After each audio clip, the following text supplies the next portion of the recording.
नमस्कार दोस्तों, आप देख रहे हैं हल्द्वानीलाइव.com। मैं हूं मंथन रस्तोगी। नमस्कार दोस्तों, मैं पंकज पांडे।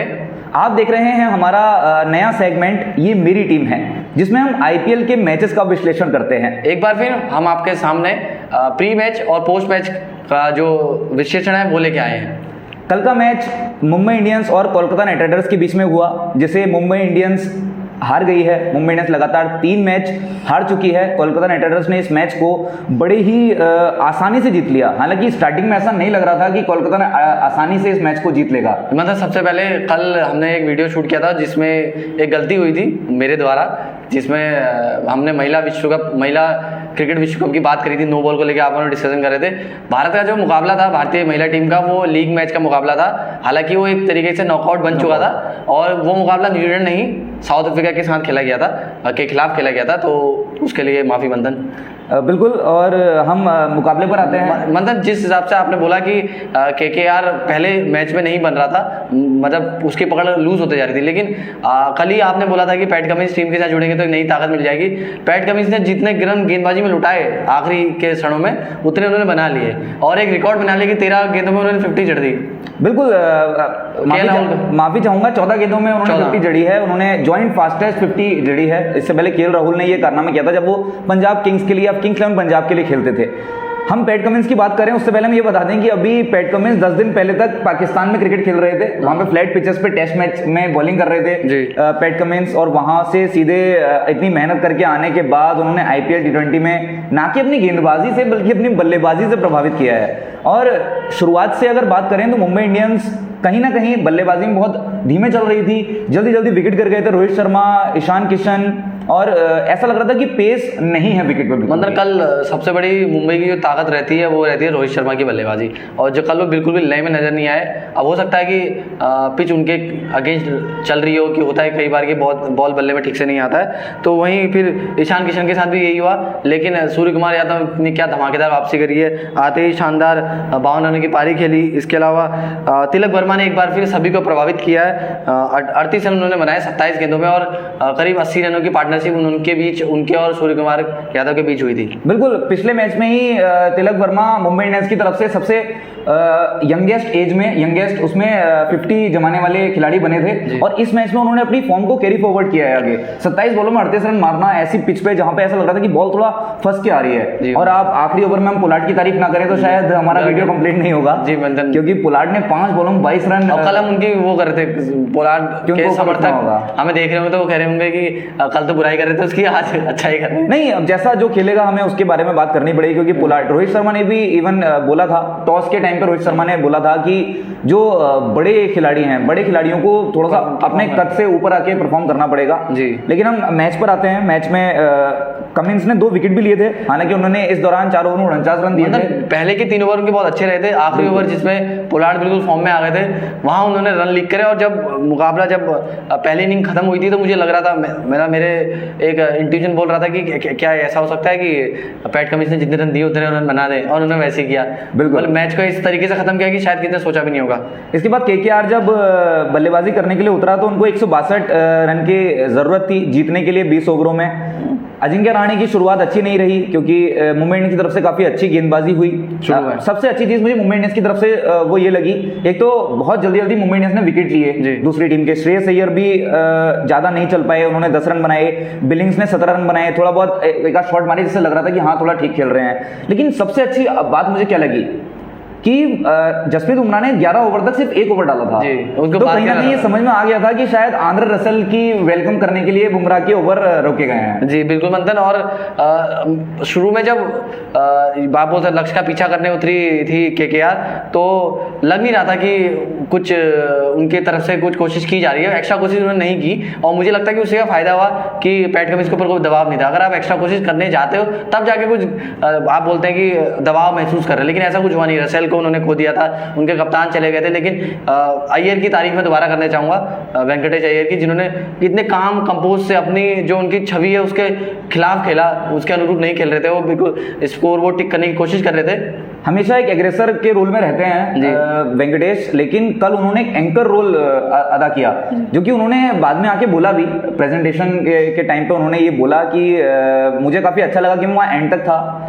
कई बार ऐसा लग रहा था कि शायद टाइम नहीं हो पा रही है, मैं ओवर टाइम कर दे रहा हूँ बॉल को, लेकिन उन्होंने कहा मुझे ये चीज अच्छी लगी कि मैंने अपना विकेट नहीं खोया और मैं वहां पे टिका हुआ था। पर सभी लोगों ने क्रेडिट पैट कमिंस को दिया है, क्योंकि जिस तरीके से वो मैच पलटा, सिर्फ 15 बॉलों में 56 रनों की पारी खेल देना वाकई काबिल तारीफ बात है। मंथन, आज के मुकाबले में बात करेंगे। एक बात और मैं कहना चाहूंगा कि शायद बहुत सारे लोग बात नहीं करेंगे मुरुगन अश्विन के बारे में, लेकिन मुरुगन अश्विन में जिस तरीके से 2 विकेट झटके, सब लोग बात करते हैं राहुल चहर की, सब लोग बात करते हैं वरुण चक्रवर्ती की, रवि बिश्नोई की, युजवेंद्र चहल की, कुलदीप यादव की, लेकिन मुरुगन अश्विन जब से मुंबई इंडियंस में जुड़े हैं, मुझे ऐसा लगता है कि मुरुगन अश्विन एक काफी अच्छे गेंदबाज बनने की राह पर चल पड़े हैं आगे। जिस तरीके से शांत स्वभाव है, थोड़ी बहुत बल्लेबाजी भी वो कर लेते हैं, तो मुझे लगता है कि मुरुगन अश्विन आने वाले इस सीजन में काफी अच्छा आपको खेलते हुए दिखने वाले हैं। उन्होंने सैम बिलिंग्स को और नीतीश राणा को आउट किया था। नीतीश राणा के लिए थोड़ा मैं चिंतित हूँ, क्योंकि बहुत अच्छे बल्लेबाज हैं वो और बैटर हैं, लेकिन रन काफी लंबे वक्त से रन नहीं आए, तो उम्मीद है कि अब आने वाले वक्त में उनके बल्ले से भी रन निकलेंगे। मतलब गेंदबाजी की बात करें तो डैनियल सैम्स का तो रायता फैला दिया बोल सकते। बिल्कुल, काफी डैनियल सैम्स को काफी लंबा उनका बिल बनाया गया है पैट कमिंस ने, खासकर एक ओवर में 35 रन मार दी, तो आप सोच सकते हैं। मुझे लग रहा है कि मुंबई कहीं ना कहीं सोचेगा कि उनके बॉलिंग अटैक में अभी 2 लेफ्ट आर्म पेसर हैं, डैनियल सैम्स। हालांकि डैनियल सैम्स थोड़ी सी बैटिंग भी आपको करके देते हैं, लेकिन टिमाल मिल्स और डैनियल सैम्स कहीं ना कहीं कुछ सिमिलर तरीके के गेंदबाज हैं, तो मुंबई शायद चाहेगा कि और कोई अपने जो प्रोस्पेक्ट्स हैं उनको देखा जाए। यही रीजन हो सकता है कि दिल्ली ने डैनियल सैम्स को छोड़ दिया था, ये भी रीजन हो सकता है। बिल्कुल, ये हो सकता है, लेकिन आपने दिल्ली की बात की है तो हम आज दिल्ली का ही मुकाबला भी है। दिल्ली का ही मुकाबला है आज, दिल्ली और लखनऊ का मुकाबला है। लखनऊ जो लगातार 2 मुकाबले जीती है अपने, वहीं सबसे पहली बात मैं ये बताना चाहूंगा कि आज 3 उत्तराखंड के खिलाड़ी हमें खेलते हुए नजर आएंगे। आयुष बडोनी, कमलेश नागरकोटी को अगर मैच मिलता है तो, और ऋषभ पंत। आज सुपर संडे, मतलब आप सुपर थर्सडे होने वाला है हम सभी के लिए। और जय मंथन, बात करेंगे दिल्ली की टीम, क्योंकि 2 मुकाबले खेली और मुझे थोड़ा ये लगा कि दिल्ली के मुकाबले लेट आ रहे हैं, तो मेरे को लगता है कि कहीं रिदम से बाहर ना हुई हो। नहीं, अब देखिए इस बार 10 टीमें हैं तो काफी टाइम लग रहा है टीम को मैच खेलने में, 4-5 दिन का समय लग जा रहा है, इसलिए कहीं ना कहीं हो सकता है कि, लेकिन कभी कभी ये चीज हेल्प भी करती है आपको, क्योंकि आपको पता है कि इस मैच में जैसे कि शेन वॉटसन ने बताया प्रेस कॉन्फ्रेंस में कि डेविड वार्नर अवेलेबल है सिलेक्शन के लिए, ये शायद दिल्ली के सभी फैंस के लिए काफी बड़ी खुशखबरी होगी।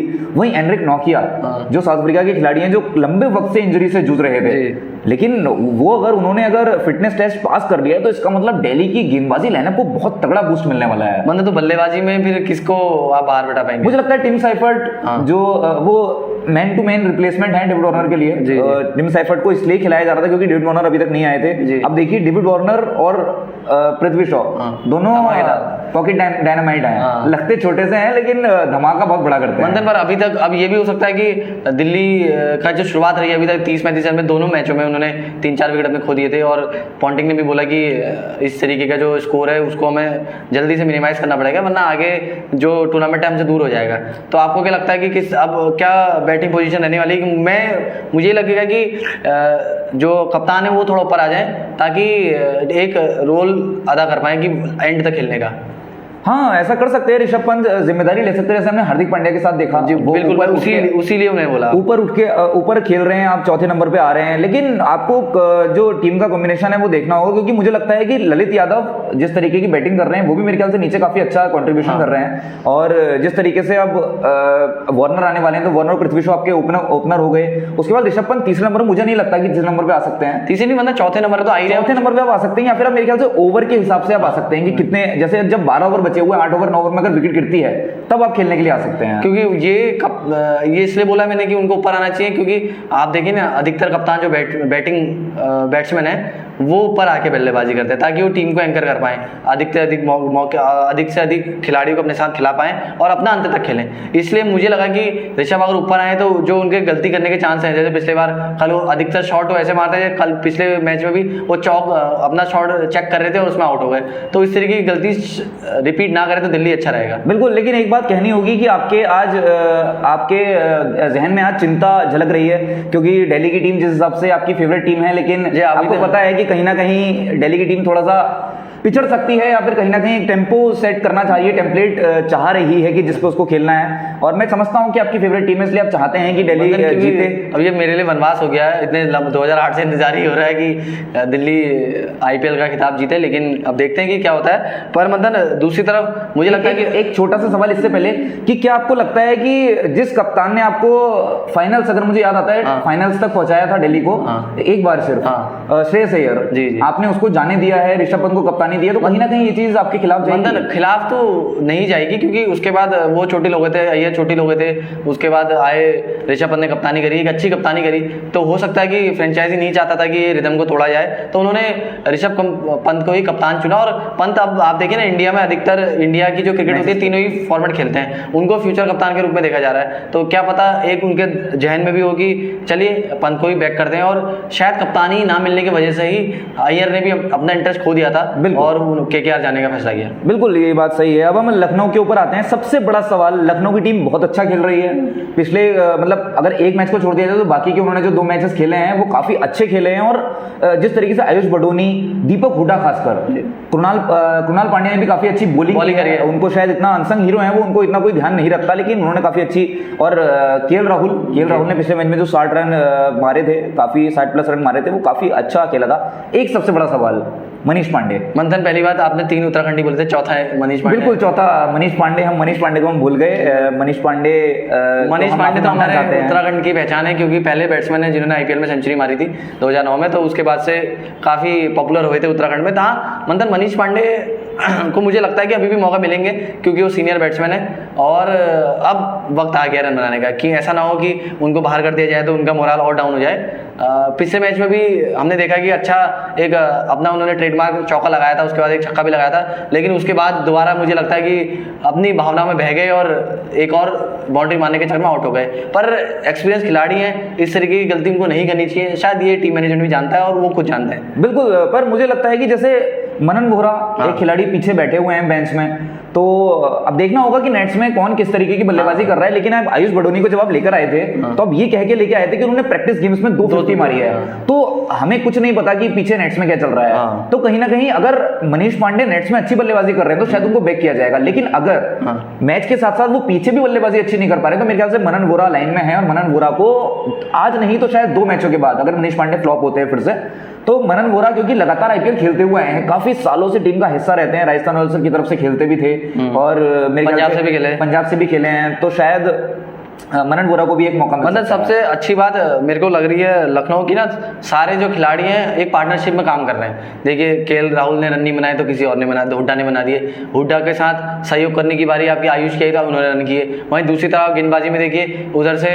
रवि बिश्नोई प्रेशर बनाते हैं और इधर से कुणाल पांड्या विकेट ले जाते हैं। तो एक अच्छी टीम जब बनती है ना तो एक आप बोलते हैं एक मैसेज देती है, एक बिल्कुल एक उसकी तस्वीर पेश करती है, और ऐसा ही कुछ हो रहा है। और आज के मैच में भले ही मैं दिल्ली को सपोर्ट कर रहा हूं, लेकिन लखनऊ का पलड़ा मुझे भारी लग रहा है, क्योंकि 2 मैच लगातार जीतते हुए आ रहे हैं। आपको लखनऊ का पलड़ा भारी लग रहा है, आप दिल्ली को सपोर्ट कर रहे हैं, लेकिन मुझे लगता है कि शायद दिल्ली इस मुकाबले को जीत लेगी। वो तो अब क्योंकि मुझे ऐसा लगता है कि शायद लखनऊ नई टीम है, और ऐसा नहीं है कि लखनऊ में किस चीज की कोई गड़बड़ी है, लेकिन जिस तरीके से रवि बिश्नोई या कृणाल पांड्या का जो थ्रेट है, अगर वार्नर 10 ओवर भी खेल जाते हैं तो कहीं ना कहीं ये गेंदबाज, दोनों गेंदबाज अपने 4-4 ओवर पूरे नहीं कर पाएंगे। मतलब आपने वार्नर के खेलने की बात करी, वार्नर उन खिलाड़ियों में से हैं जो पसंद करते हैं कि 20 ओवर खेलना। आप देखिए जब एसआरएच के लिए वो खेलते थे और जब दिल्ली के लिए उन्होंने अपने करियर की शुरुआत करी थी आईपीएल के लिए, तो अधिकतर 12-15 ओवर खेल के जाते थे, और कई बार जब रन चेस करने होते हैं तो पूरा खेल के जाते हैं। और एक चीज हमें नोट करने की जरूरत यह है कि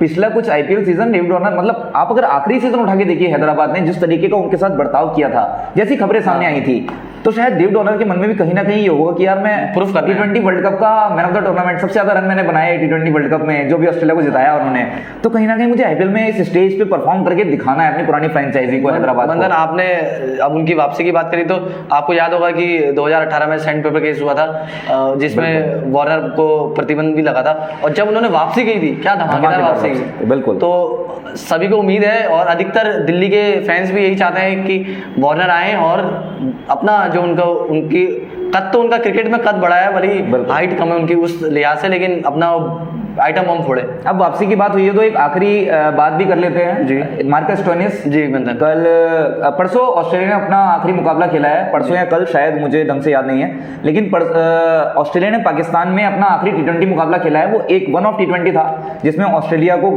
फिंच के बल्लेबाजी के चलते जीत मिली है। उस टीम में मार्कस स्टोइनिस खेल रहे थे, तो मार्कस स्टोइनिस कहीं ना कहीं अब ट्रेवल कर रहे होंगे शायद, जितना मुझे लगता है, और लखनऊ की टीम से जब वो जुड़ेंगे तो काफी मजबूत लखनऊ की टीम भी हो जाएगी। जैसे हम कल कह रहे थे कि जॉर्डन नॉनर अगर और एनरिक नोकिया अगर जुड़ते हैं तो कहीं ना कहीं कुछ खिलाड़ियों का अभी इंतजार है। उस टीम में और भी कुछ खिलाड़ी हैं, नेथन एलिस जैसे खिलाड़ी हो गए, तो वो जब अपनी टीम से जुड़ेंगे तो शायद काफी फायदा होगा। लेकिन मैं आज दिल्ली को, आप दिल्ली तो चूज नहीं कर सकते ना कि मैंने दिल्ली तो मैंने चूज करके नहीं, पर आपने कहा कि लखनऊ का पलड़ा भारी लग रहा है। मेरे को मैंने रिदम के अनुसार बोला कि रिदम जो टीम लगातार 2 मैच जीत के आ रही है, बोलते हैं ना कि उनके लिए मोमेंटम है। और भले पहला मैच भी उन्होंने अच्छा ही खेला था जिसमें आयुष ने 50 मारी थी, तो इस लिहाज से मैंने बोला, लेकिन आप आज दिल्ली नहीं ले सकते। चलिए ठीक है, आप अगर इतना चाह रहे हैं तो ठीक है, हम आज दिल्ली को हरा देंगे, कोई टेंशन नहीं है इस बारे में। और आप भी हमें बताइए कि आप किसको सपोर्ट कर रहे हैं आज के मैच में। क्या आप दो कौन से उत्तराखंड के खिलाड़ियों को सपोर्ट कर रहे हैं? क्या मनीष पांडे और आयुष को सपोर्ट कर रहे हैं या फिर आप कमलेश और ऋषभ पंत को सपोर्ट कर रहे हैं? आप हमें कमेंट सेक्शन में जरूर बताइएगा,